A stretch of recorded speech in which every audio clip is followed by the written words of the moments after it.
My name is Valerie Segrest, and I am a Muckleshoot tribal member. My background is in nutrition and traditional foods and medicines.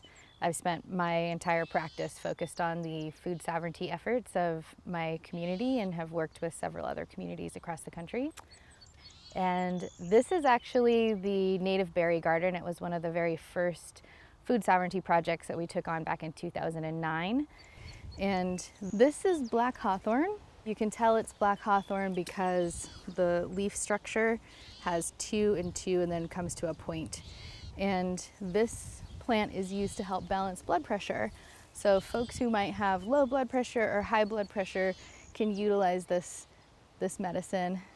And there's a lot of native berries here: huckleberry, hawthorn, salal, salmonberry, thimbleberry, Oregon grape, rose hips, wild rose.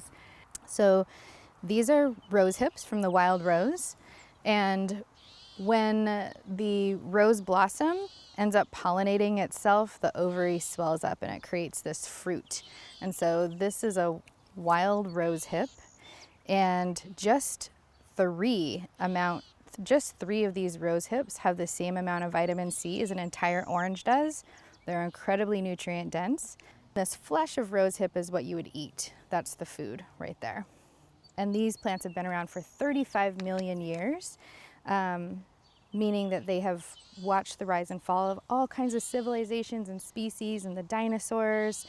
And so they're a very old food and used all over the planet for the same things. They teach us how to protect what we love, because they're this gorgeous blossom that people use to show their love and appreciation to people. It's probably the most written about plant on the planet, roses. And when you want to offer love to somebody, you bring them roses. In our teachings, roses are used in a time of transition. They help us transition into a new journey in life with grace. And so we value rose as food and medicine, and also a spiritual teacher that helps us to understand how to adapt to change around us. So in the face of climate change, how that connection to the land informs what we need to do? I think climate change is very concerning when it comes to food sovereignty and upholding our food traditions, because it's changing the landscape.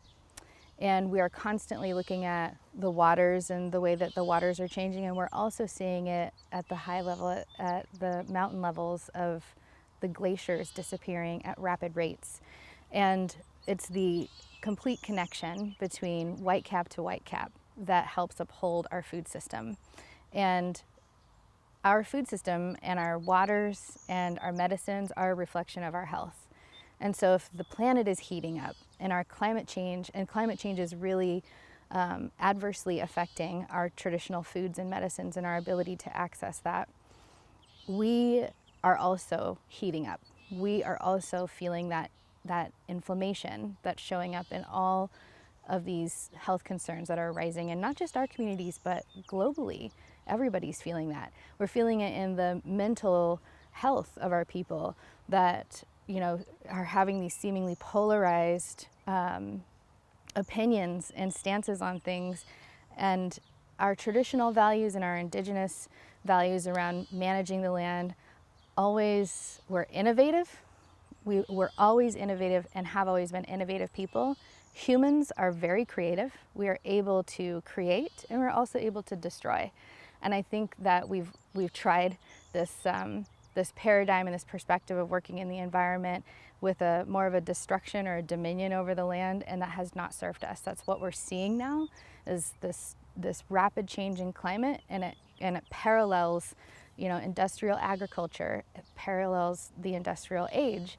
And when we can return to a way of living with the land where we understand that we're inextricably intertwined with the health of the land and the water, and we can prioritize that, then we know that we'll secure a place for future generations to be able to thrive here as well, as our ancestors did for us.